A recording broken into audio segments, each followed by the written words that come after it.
ਦੋਸਤੋ ਅੱਜ ਦੀ ਇਸ ਵੀਡੀਓ ਦੇ ਵਿੱਚ ਅਸੀਂ ਇਸ ਟੌਪਿਕ ਤੇ ਗੱਲ ਕਰਾਂਗੇ ਕਿ ਜੇ ਕੋਈ ਔਰਤ ਬਿਨਾਂ ਵਸੀਅਤ ਲਿਖੇ ਮਰ ਜਾਂਦੀ ਹੈ ਤਾਂ ਉਹਦੇ ਵਾਰਸ ਕਿਹੜੇ-ਕਿਹੜੇ ਹੋਣਗੇ। ਭਾਵ ਕਿ ਜੇ ਕੋਈ ਔਰਤ ਬਿਨਾਂ ਵਸੀਅਤ ਲਿਖੇ ਮਰ ਜਾਂਦੀ ਹੈ ਤਾਂ ਉਸ ਦੀ ਜ਼ਮੀਨ ਜਾਇਦਾਦ ਪ੍ਰੋਪਰਟੀ ਦੇ ਹੱਕਦਾਰ ਕੌਣ-ਕੌਣ ਹੋਣਗੇ। ਦੋਸਤੋ ਜੇ ਅਸੀਂ ਔਰਤਾਂ ਦੇ ਜ਼ਮੀਨ ਜਾਇਦਾਦ ਪ੍ਰੋਪਰਟੀ ਸੰਬੰਧੀ ਅਧਿਕਾਰਾਂ ਦੀ ਗੱਲ ਕਰੀਏ, ਹੱਕਾਂ ਦੀ ਗੱਲ ਕਰੀਏ ਤਾਂ ਸਾਨੂੰ ਇਹ ਪਤਾ ਲੱਗਦਾ ਹੈ ਕਿ ਸਾਲ 1956 ਤੋਂ ਪਹਿਲਾਂ ਔਰਤ ਕੋਲ ਆਪਣੇ ਪਤੀ ਦੀ ਜ਼ਮੀਨ ਜਾਇਦਾਦ ਪ੍ਰੋਪਰਟੀ ਦੇ ਵਿੱਚ ਕੋਈ ਹੱਕ ਨਹੀਂ ਸੀ। ਜੇ ਪਤੀ ਦੀ ਮੌਤ ਵੀ ਹੋ ਜਾਂਦੀ ਸੀ ਤਾਂ ਵੀ ਉਸ ਦੀ ਜ਼ਮੀਨ ਜਾਇਦਾਦ ਪ੍ਰੋਪਰਟੀ, ਪਤੀ ਦੀ ਜਿਹੜੀ ਜ਼ਮੀਨ ਜਾਇਦਾਦ ਪ੍ਰੋਪਰਟੀ ਹੁੰਦੀ ਸੀ ਉਹ ਪਤਨੀ ਨੂੰ ਨਹੀਂ ਮਿਲਦੀ ਸੀ। ਪਤਨੀ ਨੂੰ ਮਿਲਣ ਦੀ ਬਜਾਏ ਪਤੀ ਦੇ ਭਰਾਵਾਂ ਕੋਲੇ ਜਾਂ ਫਿਰ ਉਸ ਪਤੀ ਦੇ ਮਾਪਿਆਂ ਦੇ ਕੋਲੇ ਚਲੀ ਜਾਂਦੀ ਸੀ, ਪਰ ਪਤਨੀ ਨੂੰ ਨਹੀਂ ਮਿਲਦੀ ਸੀਗੀ। ਤੇ ਭਾਰਤ ਦੇ ਆਜ਼ਾਦ ਹੋਣ ਤੋਂ ਬਾਅਦ ਔਰਤਾਂ ਦੀ ਜਿਹੜੀ ਸਥਿਤੀ ਸੀਗੀ ਉਸ ਨੂੰ ਸੁਧਾਰਨ ਦੇ ਲਈ ਤੇ ਔਰਤਾਂ ਨੂੰ ਵੱਖ-ਵੱਖ ਤਰ੍ਹਾਂ ਦੇ ਹੱਕ ਅਧਿਕਾਰ ਮੁਹੱਈਆ ਕਰਵਾਉਣ ਦੇ ਲਈ ਸਰਕਾਰਾਂ ਦੇ ਵੱਲੋਂ ਕਈ ਤਰ੍ਹਾਂ ਦੇ ਯਤਨ ਕੀਤੇ ਗਏ, ਕਈ ਤਰ੍ਹਾਂ ਦੇ ਉਪਰਾਲੇ ਕੀਤੇ ਗਏ ਤਾਂ ਜੋ ਔਰਤਾਂ ਦੀ ਸਥਿਤੀ ਪਹਿਲਾਂ ਨਾਲੋਂ ਚੰਗੀ ਬਣ ਜੇ। ਇਹਨਾਂ ਵਿੱਚੋਂ ਇੱਕ ਇਹ ਉਪਰਾਲਾ ਸੀ ਕਿ ਇੱਕ 1956 ਦੇ ਵਿੱਚ ਕਾਨੂੰਨ ਬਣਿਆ ਹਿੰਦੂ ਸਕਸੈਸ਼ਨ ਐਕਟ, ਜਿਹਨੂੰ ਅਸੀਂ ਪੰਜਾਬੀ ਦੇ ਵਿੱਚ ਹਿੰਦੂ ਉੱਤਰਾਧਿਕਾਰੀ ਅਧਿਨਿਯਮ ਕਹਿ ਸਕਦੇ ਹਾਂਗੇ।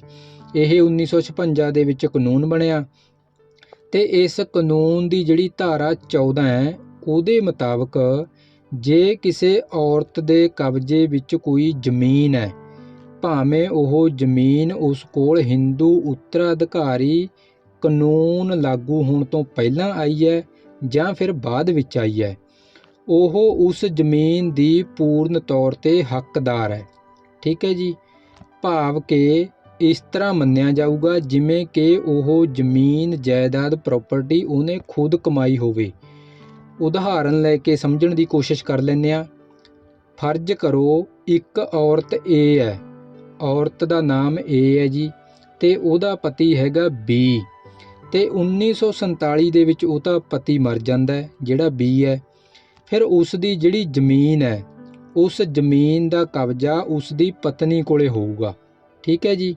ਤੇ ਇਸ ਦੇ ਦੌਰਾਨ ਜਦੋਂ ਇਹ ਕਾਨੂੰਨ ਲਾਗੂ ਹੋ ਗਿਆ 1956 ਦੇ ਵਿੱਚ ਤਾਂ ਉਹ ਸਾਰੀ ਜ਼ਮੀਨ ਉਸ ਔਰਤ ਏ ਦੀ ਹੋ ਜੂਗੀ। ਹਾਲਾਂਕਿ ਭਾਰਤ ਦੇ ਆਜ਼ਾਦ ਹੋਣ ਤੋਂ ਪਹਿਲਾਂ ਇਹ ਜ਼ਮੀਨ ਜਾਇਦਾਦ ਪ੍ਰੋਪਰਟੀ ਇੱਕ ਔਰਤ ਨੂੰ ਨਹੀਂ ਮਿਲਦੀ ਸੀ, ਜਿਵੇਂ ਕਿ ਅਸੀਂ ਪਹਿਲਾਂ ਗੱਲ ਕੀਤੀ ਹੈਗੀ। ਠੀਕ ਹੈ ਜੀ। ਹੁਣ ਜਦੋਂ ਇਹ ਜ਼ਮੀਨ ਜਾਇਦਾਦ ਪ੍ਰੋਪਰਟੀ ਇਸ ਔਰਤ ਦੀ ਹੋ ਜੂਗੀ, ਜਦੋਂ ਇਹ ਕਾਨੂੰਨ ਲਾਗੂ ਹੋ ਗਿਆ ਉਸ ਤੋਂ ਬਾਅਦ ਫਿਰ ਉਹ ਔਰਤ ਭਾਵੇਂ ਉਸ ਜ਼ਮੀਨ ਨੂੰ ਵੇਚੇ, ਭਾਵੇਂ ਕਿਸੇ ਨੂੰ ਦੇਵੇ, ਉਸ ਜ਼ਮੀਨ ਜਾਇਦਾਦ ਪ੍ਰੋਪਰਟੀ ਨਾਲ ਉਹ ਜੋ ਮਰਜ਼ੀ ਕਰੇ। ਅਤੇ ਜੇਕਰ ਉਸ ਦੀ ਮੌਤ ਹੋ ਜਾਂਦੀ ਹੈ ਉਸ ਔਰਤ ਦੀ, ਤਾਂ ਇਹ ਜਿਹੜੀ ਜ਼ਮੀਨ ਹੈ, ਜਿਹੜੇ ਉਸ ਦੇ ਪਤੀ ਬੀ ਦੇ ਵਾਰਸ ਨੇ, ਜਿਹੜੇ ਲੀਗਲ ਹੇਅਰਸ ਨੇ, ਫਿਰ ਉਹਨਾਂ ਕੋਲੇ ਜਾਣ ਦੀ ਬਜਾਏ ਜਿਹੜੇ ਏ ਦੇ ਵਾਰਸ ਨੇ, ਏ ਜਿਹੜੀ ਪਤਨੀ ਹੈ ਉਹਦੇ ਵਾਰਸ ਨੇ, ਉਹਨਾਂ ਕੋਲੇ ਜਾਊਗੀ। ਠੀਕ ਹੈ ਜੀ। ਜੇ ਇਹ ਕਾਨੂੰਨ ਪਾਸ ਨਾ ਹੋਇਆ ਹੁੰਦਾ ਤੇ ਫਿਰ ਇਸ ਤਰ੍ਹਾਂ ਹੋਣਾ ਸੀ, ਨਾ ਤਾਂ ਉਹ ਜ਼ਮੀਨ ਵੇਚ ਸਕਦੀ ਸੀ, ਨਾ ਉਹ ਜ਼ਮੀਨ ਨਾਲ ਆਪਣੀ ਮਰਜ਼ੀ ਨਾਲ ਕੁਝ ਹੋਰ ਕਰ ਸਕਦੀ ਸੀ, ਕਿਸੇ ਨੂੰ ਦੇ ਵੀ ਨਹੀਂ ਸਕਦੀ ਸੀ।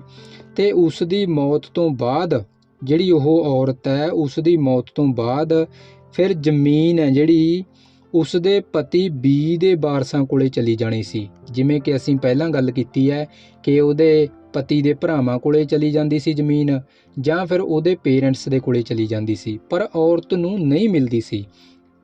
ਤੇ ਦੋਸਤੋ ਹੁਣ ਦਿਮਾਗ ਦੇ ਵਿੱਚ ਇੱਕ ਖਿਆਲ ਇਹ ਵੀ ਆਉਂਦਾ ਹੈ ਕਿ ਔਰਤ ਦੇ ਜਿਹੜੇ ਵਾਰਸ ਨੇ ਉਹ ਕੌਣ-ਕੌਣ ਹੋਣਗੇ, ਕਿਹੜੇ-ਕਿਹੜੇ ਹੋਣਗੇ।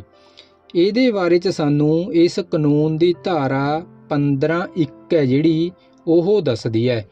ਇਸ ਧਾਰਾ ਦੇ ਮੁਤਾਬਕ ਜੇ ਕੋਈ ਔਰਤ ਬਿਨਾਂ ਵਸੀਅਤ ਲਿਖੇ ਮਰ ਜਾਂਦੀ ਹੈ ਤਾਂ ਉਸ ਦੇ ਵਾਰਸ ਨੇ ਜਿਹੜੇ, ਜਿਵੇਂ ਇੱਕ ਤਾਂ 1 ਨੰਬਰ ਤੇ ਆਪਾਂ ਗਿਣ ਲੈਂਦੇ ਹਾਂ ਕਿ ਪਤੀ, ਲੜਕਾ, ਲੜਕੀ। ਠੀਕ ਹੈ ਜੀ। 2 ਨੰਬਰ ਦੇ ਵਿੱਚ ਇਹ ਇੱਕ ਲਿਸਟ ਹੈਗੀ। 2 ਨੰਬਰ ਤੇ ਪਤੀ ਦੇ ਵਾਰਸ। ਠੀਕ ਹੈ ਜੀ। 3 ਨੰਬਰ ਤੇ ਔਰਤ ਦੇ ਮਾਤਾ ਪਿਤਾ। 4 ਨੰਬਰ ਤੇ ਔਰਤ ਦੇ ਪਿਤਾ ਦੇ ਵਾਰਸ ਤੇ 5 ਨੰਬਰ ਤੇ ਔਰਤ ਦੀ ਮਾਂ ਦੇ ਵਾਰਸ। ਦੋਸਤੋ ਇਹ ਲਿਸਟ ਮੈਂ ਤੁਹਾਨੂੰ ਇਸ ਵੀਡੀਓ ਦੀ ਡਿਸਕ੍ਰਿਪਸ਼ਨ ਦੇ ਵਿੱਚ ਦੇ ਦੂੰਗਾ, ਉੱਥੇ ਜਾ ਕੇ ਤੁਸੀਂ ਇਹਨਾਂ ਨੂੰ ਪੜ੍ਹ ਸਕਦੇ ਹੋਗੇ। ਹੁਣ ਇੱਥੇ ਇੱਕ ਗੱਲ ਇਹ ਵੀ ਧਿਆਨ ਦੇਣ ਵਾਲੀ ਹੈ ਕਿ ਔਰਤ ਦੀ ਮੌਤ ਤੋਂ ਬਾਅਦ ਉਸ ਦੀ ਜਿਹੜੀ ਜ਼ਮੀਨ ਜਾਇਦਾਦ ਪ੍ਰੋਪਰਟੀ ਹੈ, ਠੀਕ ਹੈ ਜੀ, ਉਸ ਪ੍ਰੋਪਰਟੀ ਦੇ ਵਿੱਚ ਇੱਕ ਐਂਟਰੀ ਵਿਚਲੇ ਵਿਅਕਤੀਆਂ ਵਿੱਚ ਬਰਾਬਰ ਵੰਡੀ ਜਾਊਗੀ। ਜਿਵੇਂ ਕਿ ਹੁਣ ਅਸੀਂ ਗੱਲ ਕਰ ਰਹੇ ਹਾਂਗੇ ਕਿ ਪਤੀ, ਲੜਕਾ, ਲੜਕੀ। ਠੀਕ ਹੈ ਜੀ। ਉਸ ਤੋਂ ਬਾਅਦ ਪਤੀ ਦੇ ਵਾਰਸ, ਫਿਰ ਔਰਤ ਦੇ ਮਾਤਾ ਪਿਤਾ, ਫਿਰ ਔਰਤ ਦੇ ਪਿਤਾ ਦੇ ਵਾਰਸ, ਫਿਰ ਔਰਤ ਦੀ ਮਾਂ ਦੇ ਵਾਰਸ। ਠੀਕ ਹੈ ਜੀ। ਕਿ ਔਰਤ ਦੀ ਮੌਤ ਤੋਂ ਬਾਅਦ ਉਸ ਦੀ ਜਾਇਦਾਦ ਇੱਕ ਐਂਟਰੀ ਵਿਚਲੇ ਵਿਅਕਤੀਆਂ ਵਿੱਚ ਬਰਾਬਰ ਵੰਡੀ ਜਾਊਗੀ। ਇਸ ਤੋਂ ਇਲਾਵਾ ਜੇ ਉੱਪਰ ਵਾਲੇ ਇੰਦਰਾਜ ਨੇ ਜਿਹੜੀ ਹੁਣ ਅਸੀਂ ਗੱਲ ਕੀਤੀ ਹੈਗੀ 1 2 3 4 5 ਕਰਕੇ, ਇਹ ਜਿਹੜੀਆਂ ਐਂਟਰੀਆਂ ਨੇ ਇਹਨਾਂ ਵਿੱਚੋਂ ਕੋਈ ਵੀ ਵਿਅਕਤੀ ਜਿਉਂਦਾ ਹੈ ਤਾਂ ਹੇਠਲੇ ਇੰਦਰਾਜਾਂ ਵਾਲੇ ਵਿਅਕਤੀਆਂ ਨੂੰ ਜਾਇਦਾਦ ਵਿੱਚ ਕੋਈ ਹੱਕ ਨਹੀਂ ਮਿਲੂਗਾ। ਜਿਵੇਂ ਇਸ ਨੂੰ ਅਸੀਂ ਇੱਕ ਉਦਾਹਰਨ ਲੈ ਕੇ ਸਮਝਣ ਦੀ ਕੋਸ਼ਿਸ਼ ਕਰ ਲੈਂਦੇ ਹਾਂ ਕਿ ਇੱਕ ਔਰਤ ਦੀ 3 ਏਕੜ ਜ਼ਮੀਨ ਹੈ। ਠੀਕ ਹੈ ਜੀ। ਤੇ ਉਹ ਬਿਨਾਂ ਵਸੀਅਤ ਲਿਖੇ ਮਰ ਜਾਂਦੀ ਹੈ। ਉਹਦਾ ਪਤੀ, ਇੱਕ ਲੜਕਾ ਤੇ ਇੱਕ ਲੜਕੀ ਉਹ ਜਿਉਂਦੇ ਨੇ, ਜਿਵੇਂ ਕਿ ਅਸੀਂ 1 ਨੰਬਰ ਤੇ ਗੱਲ ਕੀਤੀ ਹੈ, ਤਾਂ ਇਹਨਾਂ ਤਿੰਨਾਂ ਨੂੰ 1 ਏਕੜ ਜ਼ਮੀਨ ਮਿਲ ਜੂਗੀ। ਠੀਕ ਹੈ ਜੀ। ਅਤੇ ਜਿਹੜੇ ਹੇਠਲੇ ਵਾਲੇ ਨੇ, ਹੇਠਲੀਆਂ ਐਂਟਰੀਆਂ ਨੇ ਜਿਹੜੀਆਂ, ਇਹਨਾਂ ਐਂਟਰੀਆਂ ਵਾਲੇ ਵਿਅਕਤੀ ਔਰਤ ਦੀ ਮਾਂ, ਪਿਓ, ਇਹ ਨੇ ਜਿਹੜੇ, ਉਹਨਾਂ ਨੂੰ ਕੁਛ ਨਹੀਂ ਮਿਲਦਾ। ਜੇਕਰ ਔਰਤ ਦਾ ਲੜਕਾ ਜਾਂ ਲੜਕੀ ਜਿਉਂਦੇ ਨਾ ਹੁੰਦੇ ਤਾਂ ਉਹਨਾਂ ਦਾ ਹੱਕ ਉਸ ਲੜਕੇ ਦੇ ਬੱਚੇ ਜਾਂ ਲੜਕੀ ਦੇ ਬੱਚੇ ਲੈ ਸਕਦੇ ਨੇ। ਪਰ ਜੇਕਰ ਇਹਨਾਂ ਵਿੱਚੋਂ ਕੋਈ ਵੀ ਨਹੀਂ ਹੈਗਾ ਤਾਂ ਫਿਰ ਅਸੀਂ ਅਗਲਾ ਇੰਦਰਾਜ ਦੇਖਾਂਗੇ, ਅਗਲੀ ਐਂਟਰੀ ਦੇਖਾਂਗੇ। ਮਤਲਬ ਇਹ ਕਿ ਉਹ ਜ਼ਮੀਨ ਜਾਇਦਾਦ ਪ੍ਰੋਪਰਟੀ ਪਤੀ ਦੇ ਵਾਰਸਾਂ ਕੋਲੇ ਚਲੀ ਜਾਊਗੀ। ਇਸ ਨੂੰ ਅਸੀਂ ਇੱਕ ਉਦਾਹਰਨ ਲੈ ਕੇ ਸਮਝਣ ਦੀ ਕੋਸ਼ਿਸ਼ ਕਰ ਲੈਂਦੇ ਹਾਂ। ਮੰਨ ਲਓ ਇੱਕ ਸੀ ਦੀ ਪਤਨੀ ਡੀ ਹੈ ਤੇ ਡੀ ਦੀ ਅੱਜ ਮੌਤ ਹੋ ਜਾਂਦੀ ਹੈ। ਨਾ ਡੀ ਦਾ ਪਤੀ ਸੀ ਜਿਉਂਦਾ ਅਤੇ ਨਾ ਹੀ ਡੀ ਦਾ ਕੋਈ ਬੱਚਾ ਹੈ। ਠੀਕ ਹੈ ਜੀ। ਤੇ ਹੁਣ ਜਿਹੜੀ ਡੀ ਦੀ ਜਾਇਦਾਦ ਹੈ ਉਹ ਸੀ ਦੇ ਵਾਰਸਾਂ ਕੋਲੇ ਜਾਊਗੀ। ਅਰਥਾਤ ਮਤਲਬ ਇਹ ਕਿ ਇਸ ਤਰ੍ਹਾਂ ਵੰਡੀ ਜਾਊਗੀ, ਜੇਕਰ ਉਹ ਸੀ ਦੀ ਹੁੰਦੀ ਤਾਂ ਫਿਰ ਉਸ ਦੇ ਮਰਨ ਤੇ ਵੰਡੀ ਜਾਂਦੀ। ਜੇਕਰ ਉਪਰੋਕਤ ਇੰਦਰਾਜਾਂ ਵਿੱਚੋਂ ਕੋਈ ਵੀ ਨਹੀਂ ਹੈਗਾ ਤਾਂ ਜਾਇਦਾਦ ਮ੍ਰਿਤਕ ਔਰਤ ਦੇ ਮਾਪਿਆਂ ਕੋਲੇ, ਅਤੇ ਜੇ ਉਹ ਵੀ ਨਹੀਂ ਹਨ ਤਾਂ ਫਿਰ ਔਰਤ ਦੇ ਪਿਤਾ ਦੇ ਵਾਰਸਾਂ ਕੋਲੇ ਚਲੀ ਜਾਊਗੀ। ਜੇਕਰ ਪਿਤਾ ਦੇ ਵਾਰਸਾਂ ਵਿੱਚੋਂ ਵੀ ਕੋਈ ਜਿਉਂਦਾ ਨਹੀਂ ਹੈਗਾ ਤਾਂ ਫਿਰ ਮ੍ਰਿਤਕ ਔਰਤ ਦੀ ਮਾਂ ਦੇ ਵਾਰਸਾਂ ਕੋਲੇ ਚਲੀ ਜਾਊਗੀ। ਜੇ ਇਹਨਾਂ ਸਾਰੇ ਵਿਅਕਤੀਆਂ ਵਿੱਚੋਂ ਕੋਈ ਵੀ ਜਿਉਂਦਾ ਨਹੀਂ ਹੈਗਾ ਤਾਂ ਫਿਰ ਇਸ ਕਾਨੂੰਨ ਦੀ ਧਾਰਾ 29 ਦੇ ਮੁਤਾਬਕ ਮ੍ਰਿਤਕ ਔਰਤ ਦੀ ਜਿਹੜੀ ਜਾਇਦਾਦ ਹੈ ਉਹ ਸਰਕਾਰ ਕੋਲੇ ਚਲੀ ਜਾਊਗੀ। ਦੋਸਤੋ ਜਿਹੜੀ ਅਸੀਂ ਇਹ ਗੱਲ ਕੀਤੀ ਹੈ ਇਹ ਉਸ ਔਰਤ ਦੀ ਜਾਇਦਾਦ ਦੇ ਬਾਰੇ 'ਚ ਹੈ ਜਿਹੜੀ ਉਹਨੇ ਖੁਦ ਕਮਾਈ ਸੀ ਜਾਂ ਫਿਰ ਉਹਨੂੰ ਗਿਫਟ 'ਚ ਮਿਲੀ ਸੀ, ਜਾਂ ਜੋ ਇਸ ਕਾਨੂੰਨ ਦੇ ਹੋਂਦ ਵਿੱਚ ਆਉਣ ਸਮੇਂ ਉਹਦੇ ਕਬਜ਼ੇ ਵਿੱਚ ਸੀ। ਪਰ ਜੇਕਰ ਉਸ ਨੂੰ ਕੋਈ ਜਾਇਦਾਦ ਵਿਰਾਸਤ ਦੇ ਵਿੱਚ ਮਿਲਦੀ ਹੈ ਤਾਂ ਉਸ ਔਰਤ ਦੇ ਮਰਨ ਉਪਰੰਤ ਉਹ ਜਾਇਦਾਦ ਪ੍ਰੋਪਰਟੀ, ਜਿਵੇਂ ਅਸੀਂ ਉੱਪਰ ਗੱਲ ਕੀਤੀ ਹੈਗੀ, ਉਹਨਾਂ ਤਰੀਕਿਆਂ ਦੇ ਨਾਲ ਜਾਣ ਦੀ ਬਜਾਏ ਇਸ ਕਾਨੂੰਨ ਦੀ ਧਾਰਾ 15(2) ਦੇ ਮੁਤਾਬਕ ਵੰਡੀ ਜਾਊਗੀ। ਜਿਹੜੀ ਧਾਰਾ 15(2) ਹੈ ਇਹਦੇ ਮੁਤਾਬਕ ਜੇ ਕਿਸੇ ਔਰਤ ਨੂੰ ਆਪਣੇ ਪਤੀ ਜਾਂ ਸਹੁਰੇ ਤੋਂ ਜਾਇਦਾਦ ਵਿਰਾਸਤ ਵਿੱਚ ਮਿਲਦੀ ਹੈ ਤਾਂ ਉਹ ਜਾਇਦਾਦ ਪ੍ਰੋਪਰਟੀ ਉਸ ਔਰਤ ਦੇ ਮਰਨ ਉਪਰੰਤ ਉਸਦੇ ਅਤੇ ਉਸਦੇ ਪਤੀ ਦੇ ਲੜਕੇ ਜਾਂ ਲੜਕੀ, ਅਤੇ ਜੇਕਰ ਲੜਕਾ ਜਾਂ ਲੜਕੀ ਵੀ ਜਿਉਂਦੇ ਨਹੀਂ ਹੈਗੇ ਤਾਂ ਜਾਇਦਾਦ ਲੜਕੇ ਜਾਂ ਲੜਕੀ ਦੇ ਬੱਚੇ ਕੋਲੇ ਚਲੀ ਜਾਊਗੀ। ਪਰ ਜੇਕਰ ਇਹਨਾਂ ਵਿੱਚੋਂ ਵੀ ਕੋਈ ਨਹੀਂ ਹੈਗਾ ਤਾਂ ਉਹ ਜਾਇਦਾਦ ਉਸਦੇ ਪਤੀ ਦੇ ਵਾਰਸਾਂ ਕੋਲੇ ਚਲੀ ਜਾਊਗੀ। ਇਸ ਨੂੰ ਅਸੀਂ ਇੱਕ ਉਦਾਹਰਨ ਲੈ ਕੇ ਸਮਝਣ ਦੀ ਕੋਸ਼ਿਸ਼ ਕਰ ਲੈਂਦੇ ਹਾਂ। ਇੱਕ ਔਰਤ ਐਲ ਹੈ। ਐਲ ਨੂੰ ਆਪਣੇ ਪਤੀ ਐਮ ਕੋਲੋਂ ਵਿਰਾਸਤ ਦੇ ਵਿੱਚ 2 ਏਕੜ ਜ਼ਮੀਨ ਮਿਲੀ ਹੈ। ਅਰਥਾਤ ਮਤਲਬ ਇਹ ਕਿ ਪਤੀ ਦੀ ਮੌਤ ਤੋਂ ਬਾਅਦ ਉਸ ਦਾ ਹਿੱਸਾ ਉਸ ਦੀ ਪਤਨੀ ਨੂੰ ਮਿਲਿਆ। ਹੁਣ ਜਦੋਂ ਉਸ ਔਰਤ ਦੀ ਮੌਤ ਹੋਈ ਤਾਂ ਦੇਖਿਆ ਗਿਆ ਕਿ ਜਿਹੜਾ ਐਲ ਹੈ ਅਤੇ ਐਮ ਹੈ, ਇਹਨਾਂ ਦੀ ਕੋਈ ਵੀ ਸੰਤਾਨ ਨਹੀਂ ਹੈਗੀ।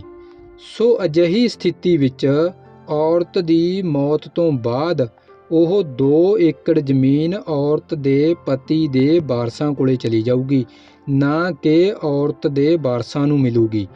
ਇੱਥੇ ਧਿਆਨ ਦੇਣ ਵਾਲੀ ਗੱਲ ਇਹ ਹੈ ਕਿ ਜੇਕਰ ਉਸ ਔਰਤ ਕੋਲੇ ਪਹਿਲਾਂ ਤੋਂ ਕੋਈ ਬੱਚਾ ਹੈਗਾ ਪਰ ਉਹ ਬੱਚਾ ਉਸ ਦੇ ਪਤੀ ਦਾ ਨਹੀਂ ਹੈਗਾ, ਜਿਸ ਤੋਂ ਉਸ ਨੂੰ ਜਾਇਦਾਦ ਵਿਰਾਸਤ ਵਿੱਚ ਮਿਲੀ ਹੈ, ਤਾਂ ਉਹ ਜਾਇਦਾਦ ਬੱਚੇ ਕੋਲੇ ਜਾਣ ਦੀ ਬਜਾਏ ਸਿੱਧਾ ਉਸ ਦੇ ਪਤੀ ਦੇ ਵਾਰਸਾਂ ਕੋਲੇ ਚਲੀ ਜਾਊਗੀ।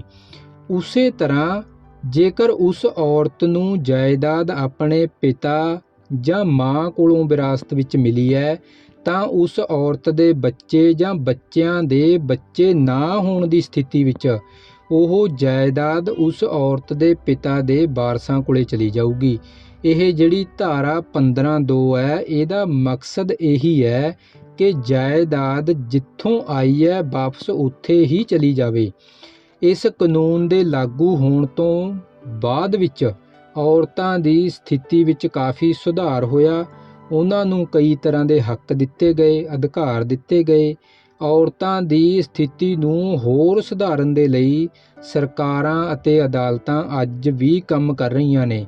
ਜਿਵੇਂ ਕਿ ਸਾਲ 2005 ਦੇ ਵਿੱਚ ਜਿਹੜਾ ਹਿੰਦੂ ਸਕਸੈਸ਼ਨ ਐਕਟ ਹੈ, ਜਿਹੜਾ ਹਿੰਦੂ ਉੱਤਰਾਧਿਕਾਰੀ ਐਕਟ ਹੈਗਾ, ਕਾਨੂੰਨ ਹੈਗਾ, ਇਹਦੇ ਵਿੱਚ ਸੋਧ ਕਰਕੇ ਧੀਆਂ ਨੂੰ ਪਿਤਾ ਦੀ ਜੱਦੀ ਜਾਇਦਾਦ ਵਿੱਚ ਪੁੱਤਰਾਂ ਦੇ ਬਰਾਬਰ ਦਾ ਹੱਕ ਦਿੱਤਾ ਗਿਆ 2005 ਦੇ ਵਿੱਚ, ਜਿਹੜਾ ਕਿ ਬਹੁਤ ਹੀ ਸ਼ਲਾਘਾਯੋਗ ਕਦਮ ਹੈ।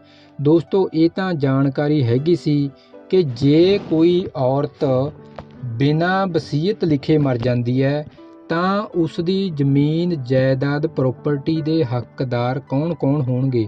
ਮੈਨੂੰ ਇਹ ਪੂਰੀ ਉਮੀਦ ਹੈ ਕਿ ਇਹ ਜਾਣਕਾਰੀ ਤੁਹਾਨੂੰ ਸਮਝ ਆ ਗਈ ਹੋਵੇਗੀ। ਅਤੇ ਜੇ ਇਹ ਵੀਡੀਓ ਤੁਹਾਨੂੰ ਚੰਗੀ ਲੱਗੇ, ਤੁਹਾਡੇ ਲਈ ਹੈਲਪਫੁਲ ਸਾਬਤ ਹੋਵੇ ਤਾਂ ਤੁਸੀਂ ਇਸ ਵੀਡੀਓ ਨੂੰ ਲਾਈਕ ਅਤੇ ਸ਼ੇਅਰ ਵੀ ਕਰ ਸਕਦੇ ਹੋ। ਸਾਰੇ ਯਾਰਾਂ ਦੋਸਤਾਂ ਮਿੱਤਰਾਂ ਦਾ ਬਹੁਤ ਬਹੁਤ ਧੰਨਵਾਦ।